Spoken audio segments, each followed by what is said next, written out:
I couldn't breathe when I hung up that phone. The bank manager's words kept ringing in my ears. "Mr. Mitchell, you need to come to the branch immediately. And sir, please don't come alone.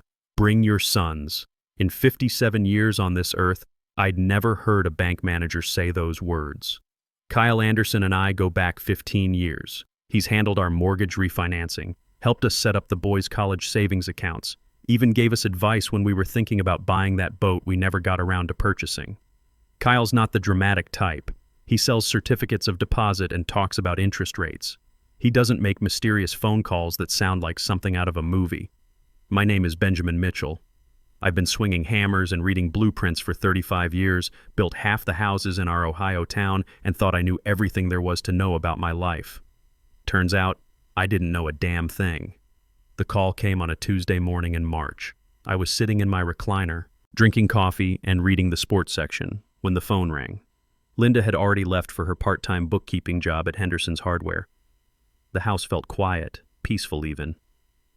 That should have been my first warning. Peace never lasts. "Mr. Mitchell, this is Kyle Anderson from First National. I need to see you today about some irregularities we've discovered in your accounts." Irregularities? What kind of irregularities? "I'd prefer not to discuss this over the phone. Can you come in this afternoon?" I set down my coffee cup. "Kyle, you're making me nervous. What's going on?" There was a pause. I could hear papers rustling in the background. "Sir, please don't come alone. Bring your sons. This is a family matter." That's when my stomach dropped. Family matter. In banking language, that usually means somebody's dead or somebody's in serious trouble. Since I was still breathing and talking, that left Linda. But Linda had been acting strange for months, little things that you notice when you've been married to someone for 33 years. The new phone she kept close, face down on the counter, the way she'd jump when it buzzed. How she started checking the mail first, sorting through it before I got home from my morning walks. Hushed phone conversations that stopped the moment I walked into the room. "I'll be back in a minute," she'd say, stepping outside to finish this call. Since when did Linda take business calls about Henderson's inventory in the backyard? I called Tyler first. He's my older boy, 31 now, works downtown as an accountant for Morrison and Associates. Got his father's practical mind but his mother's attention to detail. He's the one who handles our taxes every year, keeps track of our retirement planning. "Dad, what's going on?" he asked when I told him about Kyle's call.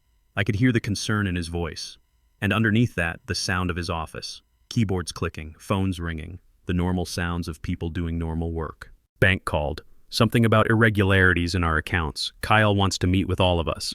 Our accounts? What accounts? That's what I want to know. "Tyler, have you noticed anything different about your mother lately?" There was a pause. "Different how?" "I don't know. Secretive. Like she's keeping something from me." "Dad, you're starting to scare me."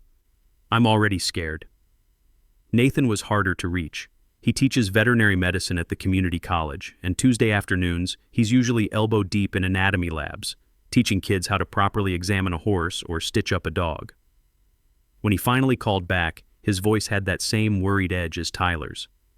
"What's this about, Dad? I wish I knew. Can you meet us at the bank at 2? "Of course." "Dad, is Mom okay?" That's the question I'd been avoiding all morning. "I don't know, son. I honestly don't know." We met in the parking lot of First National at 1:55.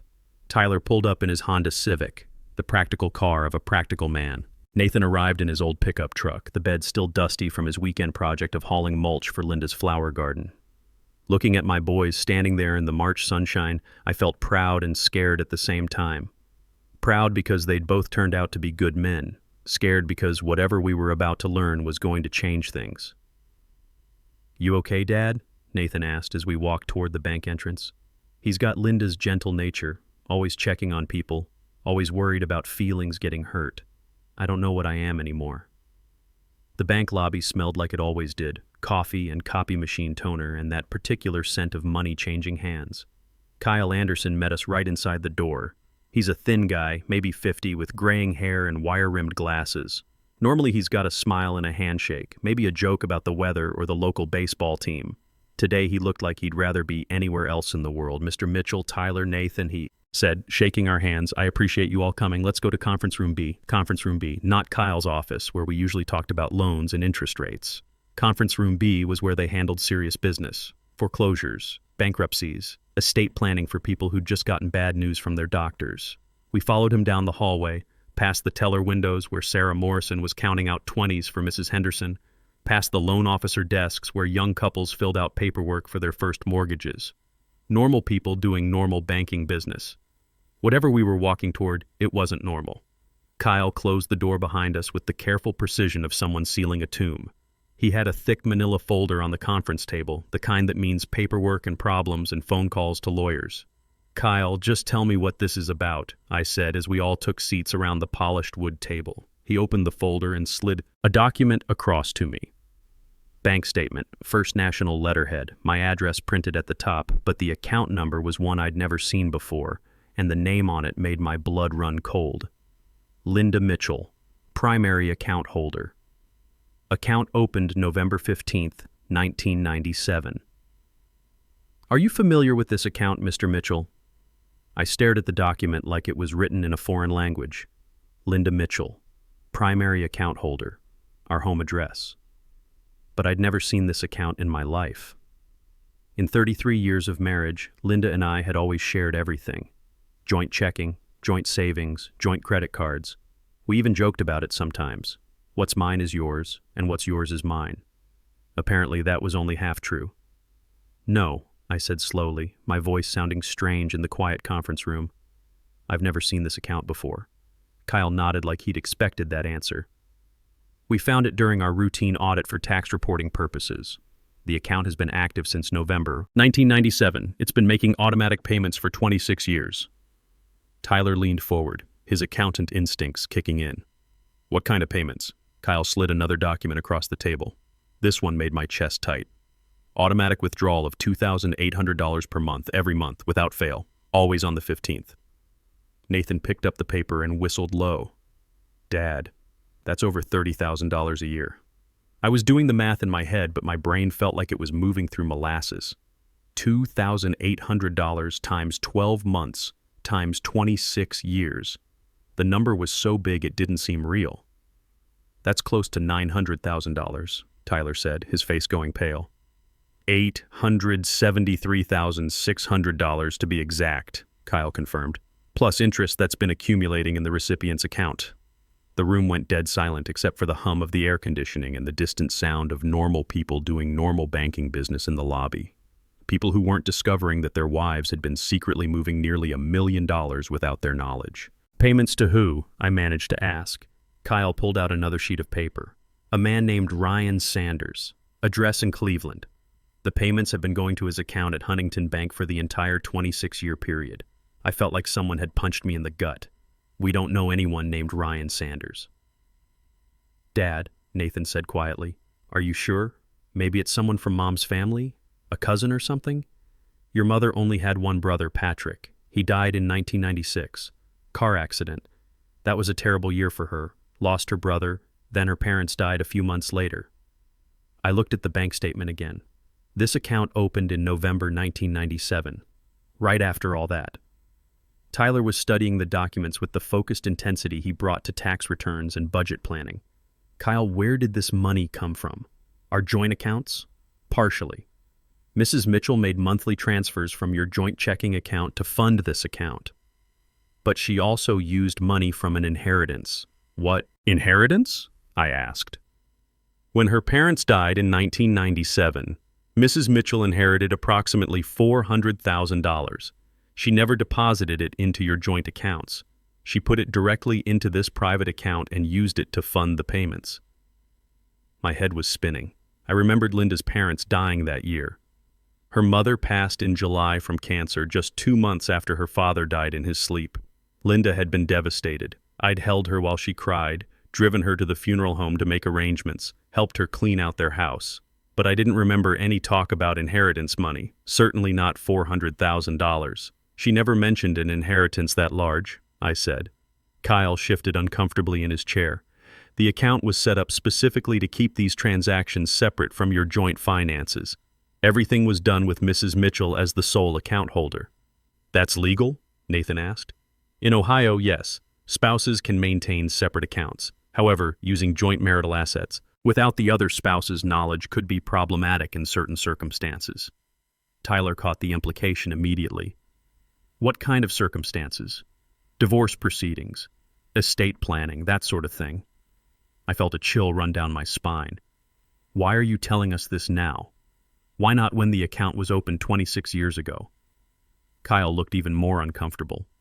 Because the payment stopped last month. Mr. Sanders has been calling us, asking about the situation. He's concerned about Mrs. Mitchell. Concerned how?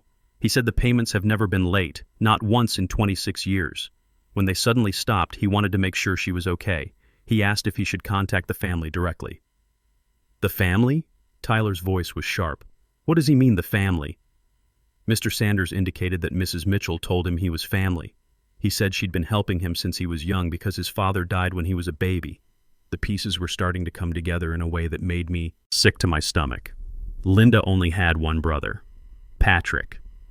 Patrick died in 1996, and this account opened in 1997, Nathan added quietly.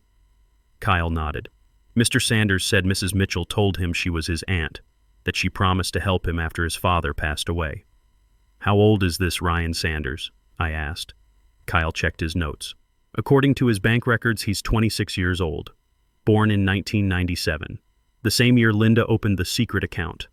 The same year she inherited $400,000 and never told me about it.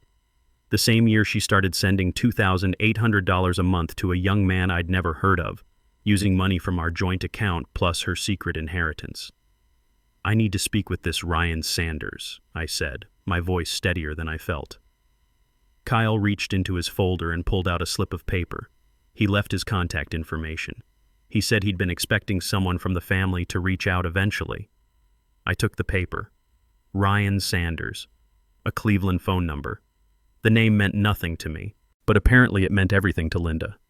We left the bank in a daze.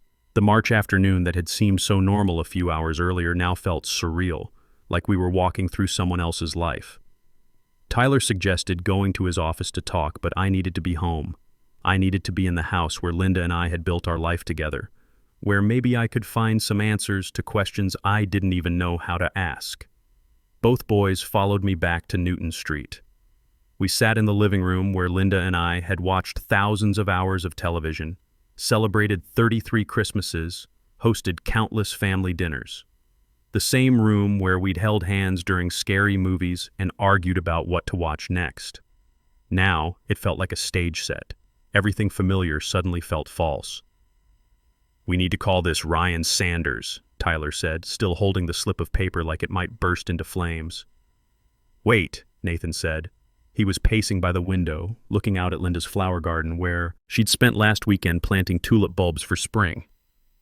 Before we do that, let's think about what we're dealing with. Dad, you said Uncle Patrick died in 1996?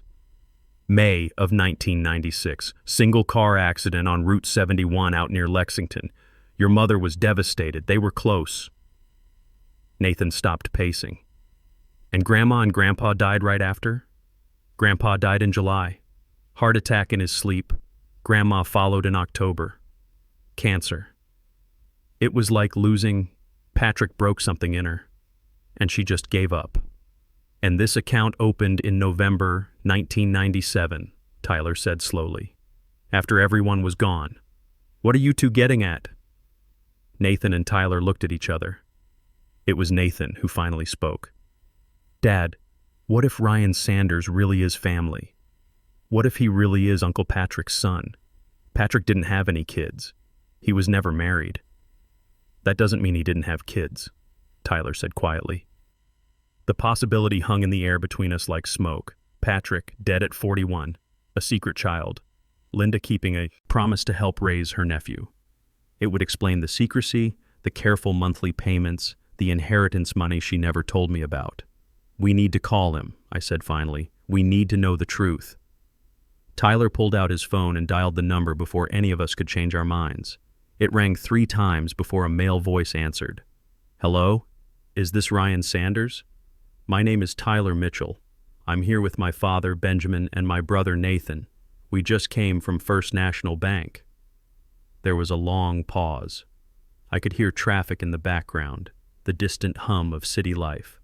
I was wondering when I'd hear from you. How is she? Is Linda okay? The familiarity in his voice hit me like a slap. This stranger was asking about my wife like he knew her personally, like he cared about her. She's fine, Tyler said carefully. Can you explain why our mother was sending you $2,800 a month for 26 years? Another pause, longer this time. Your mother? I thought. Linda told me her brother Patrick was my father, that she was my aunt. Nathan and I looked at each other. If Ryan thought Linda was his aunt and Patrick was his father, then the story made sense. Tragic, but understandable. A woman helping raise her deceased brother's child. That's what she told us too, I said, taking the phone from Tyler. But Patrick died in 1996. You would have been born after he died. No, sir. I was born in March 1997. Patrick died the year before in that car accident. Linda told me she promised him she'd take care of me if anything ever happened. The math worked. Patrick died in May 1996. Ryan was born in March 1997. If Patrick had gotten someone pregnant before he died, the timeline fit perfectly. Where's your mother? Nathan asked. Patrick's girlfriend or wife?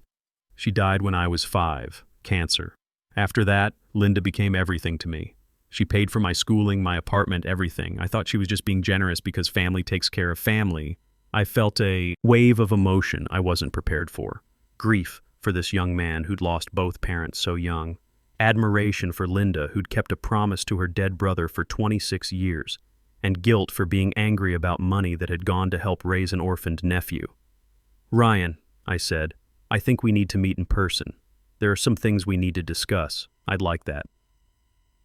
I've always wondered about Linda's family. She never talked much about her husband or her sons. We agreed to meet at a coffee shop in downtown Cleveland at 6 p.m. That gave us time to drive the 45 minutes and for me to wrap my head around the fact that I had a nephew I'd never met. During the drive, I called Linda's cell phone 3 times. It went straight to voicemail.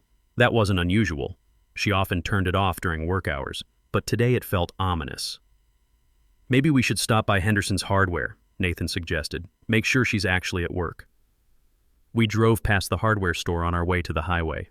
Linda's car wasn't in the parking lot. She could be out on deliveries, Tyler said, but his voice lacked conviction. The coffee shop Ryan had suggested was one of those trendy places with mismatched furniture and local art on the walls. We arrived early and found a corner table where we could talk privately. I was nervous in a way I hadn't been since asking Linda to marry me 33 years ago. Ryan walked in at exactly 6 p.m. I knew him immediately. He had Linda's dark hair and delicate bone structure, but his build was broader, more like the Mitchell men. He was wearing a navy suit with a conservative tie, and he moved with quiet confidence. "Mr. Mitchell?" he said, approaching our table. I stood and shook his hand. It was firm, warm. "Call me Benjamin. This is Tyler and Nathan." He shook their hands too, then sat down across from us. For a moment, nobody spoke. We were all studying each other, looking for family resemblances, trying to understand how this stranger fit into our lives. "I have to ask," Ryan said finally. "Is Linda really okay? The payments have never stopped before, not once in 26 years. "Ryan," Tyler said gently, "what exactly did Linda tell you about your father? That his name was Patrick Brennan, that he died in a car accident when I was a baby, that he was a good man who would have loved me if he'd had the chance." I felt something cold settle in my stomach. What did she tell you about the accident? Just that it was sudden, that he was driving alone and lost control of his car. Ryan's face was earnest, trusting. She said she blamed herself because they'd had an argument earlier that day. She always felt guilty that their last conversation was a fight. Nathan leaned forward. "Ryan, did she ever mention being in the car with him? In the car?" "No. She said she got the call about the accident from the hospital." The cold feeling was spreading through my chest. Linda had told me she was in the car when Patrick died, that she'd survived with minor injuries while her brother died at the scene. But she'd told Ryan she wasn't there at all. Someone was lying. Either Linda had lied to me about being in the accident or she'd lied to Ryan about not being there. But why? "Tell us about your mother," I said. Patrick's girlfriend. Ryan's face softened. Her name was Amanda Thompson. She was beautiful, Linda always said, kind and smart. She worked as a nurse at Cleveland General. And she died when you were 5? Cancer. Ovarian. It was fast. Linda said Amanda made her promise to take care of me before she died. I was starting to feel sick. Ryan, did Amanda ever tell you anything about Patrick? About their relationship? Not much. She was pretty weak by the end. But Linda filled in the gaps. She told me stories about Patrick, about what kind of man he was. She said I had his sense of humor and his stubborn streak. Tyler was taking notes on his phone, his accountant brain organizing information. Ryan, what do you do for work? I'm an insurance adjuster. I investigate claims, look for fraud. I work for Mutual Trust Insurance in Cleveland. The irony wasn't lost on me. This kid made his living investigating fraud, and he'd been the unknowing beneficiary of what was starting to look like a massive deception. How long have you known Linda was sending you money? Since I was 18. Before that, Amanda handled everything. Linda would send money to her, and Amanda would use it for my needs. After Amanda died, Linda explained that she'd promised Patrick she'd help with my education and living expenses. But you never questioned getting $2,800 a month? That's a lot of money. Ryan looked embarrassed. I did question it. When I got older, I told Linda I didn't need that much. I have a good job, I can support myself. But she insisted. She said Patrick would have wanted me to have opportunities, to never worry about money. I was quiet for a long time, thinking. Everything Ryan had told us painted Linda as a loving aunt who'd kept a sacred promise to her dead brother. But the timeline felt off. The details didn't quite match what Linda had told me about Patrick's death. Ryan, I said finally, I need to ask you something, and I want you to think carefully before you answer. Have you ever had any reason to doubt what Linda told you about Patrick being your father? He looked confused. Why would I doubt it? Linda's been like a mother to me. She's the only family I've had since Amanda died. Why would she lie? That was the question that was keeping me awake at night. Why would Linda lie? And if she had lied, what else had she been hiding for 26 years? We drove home from Cleveland in heavy silence. Ryan seemed like a decent kid who genuinely believed Linda was his aunt helping him honor his dead father's memory. But the inconsistencies in the stories were eating at me. Linda had told me she was in the car when Patrick died. She'd told Ryan she wasn't there at all. One of those versions was a lie. When we got home, Linda's car still wasn't in the driveway. It was almost 9 p.m. Henderson's Hardware had been closed for hours. Dad, something's not right, Tyler said as we stood in our kitchen. Mom should be home by now. I tried calling her cell again, straight to voicemail. Linda, it's Ben. We need to talk. Call me when you get this. Nathan was looking through the mail Linda had sorted that morning. Dad, look at this. He held up an envelope addressed to Linda. Return address from Cleveland General Hospital. This came today. Cleveland General? That's where Ryan said his mother worked. I opened it. It was a bill for genetic testing services, dated 2 weeks ago. The name on the service was Linda Mitchell. The test type was paternity confirmation analysis. My hands started shaking. She was having paternity tests done. Testing what? Tyler asked, reading over my shoulder. Ryan's paternity. She was trying to prove he was Patrick's son. I looked at my boys. But if she was sure Patrick was his, Father, why would she need proof? That's when it hit me. Linda wasn't trying to prove Patrick was Ryan's father. She was trying to prove he wasn't. I went upstairs to our bedroom, to Linda's dresser where she kept her personal papers. In the bottom drawer, underneath old photo albums and birthday cards from the boys, I found a manila envelope marked Important for Benjamin. Inside was a letter in Linda's handwriting, dated just a week ago. My hands were steady now, but my heart was pounding. Benjamin, it began, if you're reading this, then you've discovered Ryan and the payments. I should have told you the truth years ago, but I was afraid of losing you. Ryan isn't Patrick's son. He's mine. I had an affair in 1996, right after Patrick died. I was grieving, lost, and I made a terrible mistake with a man I barely knew. When I found out I was pregnant, I panicked. I told you I needed time to grieve, that I was going to stay with my cousin in Cleveland for a few months. Instead, I gave birth to Ryan and gave him to Amanda Thompson to raise. Amanda was a nurse who couldn't have children. She wanted a baby, and I needed to hide my mistake. I paid Amanda to raise Ryan and told him I was his aunt helping because his father had died. The story about Patrick being his father was a lie to make the payments seem justified. I used the inheritance from my parents and money from our account. I know this makes me a terrible wife and mother. I know you'll never forgive me. But Ryan doesn't deserve to suffer for my mistakes. He's innocent in all this. The paternity test confirmed what I already knew. Patrick isn't his father. But I couldn't stop the payments because by then, Ryan was family to me. He's my son, even if I could never tell him the truth. I'm leaving, Benjamin. I can't face you or the boys knowing what I've done. The payments will stop now. Maybe Ryan will be better off without me in his life anyway. I'm sorry for everything. Linda, I sat on our bed holding that letter for a long time. 33 years of marriage, and my wife had been living a double life for 26 of them. She'd had a child with another man and spent nearly $900,000 of our money to raise him while lying to everyone involved. When I showed the letter to Tyler and Nathan, Tyler's face went white. She had an affair, she has another son, and she's been stealing from us to pay for it. Where is she? Nathan asked quietly. That question was answered 3 days later when I got a call from a motel manager in Florida. Linda had left my name as an emergency contact. She'd suffered a panic attack and was in the hospital. She was asking for me. I didn't go. Instead, I called my lawyer. Mason, I said when I got Mason Rodriguez on the phone, I need to file for divorce. And I need to recover some stolen money. The legal process took 8 months. Mason filed for dissolution of marriage based on fraud and misuse of marital assets. We subpoenaed bank records going back 26 years, documented every payment Linda had made to Ryan, tracked the inheritance money she'd hidden.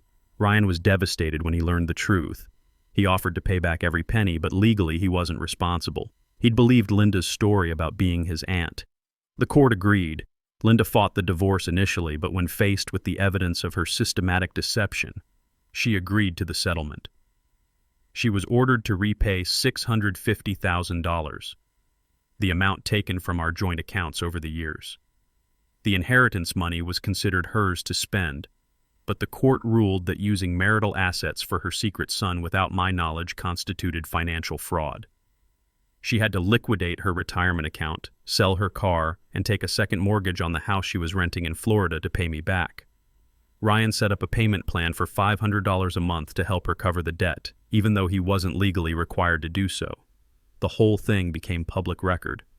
Our small Ohio town had plenty to talk about for months. Some people thought I was too harsh. Others said I should have gone after criminal charges too.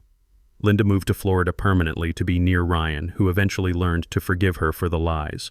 She sent me a card on my 58th birthday with a simple message. I hope someday you can understand that I was trying to protect everyone I loved, even if I did it wrong. I never responded. It's been 2 years now since the divorce was finalized. Tyler comes by every Sunday for dinner, and Nathan stops by most evenings after work to check on me. The house feels different without Linda. Quieter, but also more honest. I've got most of the money back, plus the house is mine free and clear. I started dating again last year, a widow named Carol who lives across town.